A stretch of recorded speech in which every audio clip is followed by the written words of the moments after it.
பாகிஸ்தான் விமானப்படை உண்மையிலேயே ஹைப்பர்சோனிக் ஏவுகணையை பயன்படுத்துகிறதா அல்லது புகை மற்றும் கண்ணாடிகளின் மூலோபாய விளையாட்டில் ஈடுபடுகிறதா? ஹைப்பர்சோனிக் திறன்களை கொண்டிருப்பதாக PIF-இன் சமீபத்திய கூற்றுகள் சர்வதேச பாதுகாப்பு ஆய்வாளர்கள் மத்தியில் புருவங்களை உயர்த்தியுள்ளன.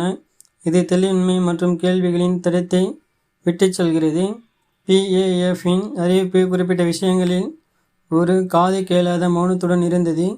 ஏவுகணை அமைப்பு அல்லது அதன் செயல்திறன் பற்றிய விவரங்கள் எதுவும் வெளியிடப்படவில்லை. இந்த ரகசியம் அதன் முதன்மை ஆயுத சப்ளையர் சீனாவை பாகிஸ்தான் நம்பியிருப்பதுடன் கூற்றின் மீது சந்தேகத்தின் நிலை வீசுகிறது. சீனாவின் ஹைப்பர்சோனிக் திட்டம் சுவாரஸ்யமாக இருந்தாலும் தற்போதைய PIF சேவையில் உள்ள JF-17 மற்றும் J-10C போர் விமானங்களுடன் ஒருங்கிணைக்கும் திறன் கொண்ட ஒரு உறுதிப்படுத்தப்பட்ட காற்றிலிருந்து மேற்பட்ட ஏவுகணை இல்லை.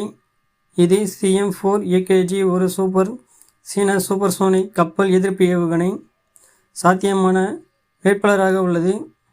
இருப்பினும் இதன் வேகம் Mach 3.5 அல்லது 4 வேகம் உண்மையான ஹைப்பர்சோனிக் வரம்பிற்கு குறைவாக உள்ளது. கூடுதலாக அதன் டெர்மினல் பேஸ் Mach 4 திறன்கள் ஹைப்பர்சோனிக் லேபிகளுக்கு தகுதி பெறவில்லை.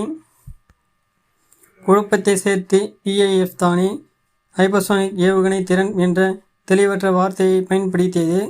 மேலும் நீர்நிலைகளை மேலும் சுயரும் உறுதியான பிரத்யேகத்தன்மை செய்யாமல் மேம்படுத்தப்பட்ட ஆயுதங்களின் படத்தை காட்டுவதற்கான சாத்தியமான முயற்சியை இது அறிவுறுத்துகிறது. இதற்கு நேர்மாறாக இந்தியாவின் பிரம்மோஸ் ஏவுகணை போர் விமானத்தில் இருந்து ஏவப்படும் போது அதன் விமானம் முழுவதும் சூப்பர்சோனிக் வேகத்தை பராமரிக்கிறது. எதிர்வினை நேரத்தை கணிசமாக குறைத்து உண்மையான அச்சுறுத்தலை ஏற்படுத்துகிறது.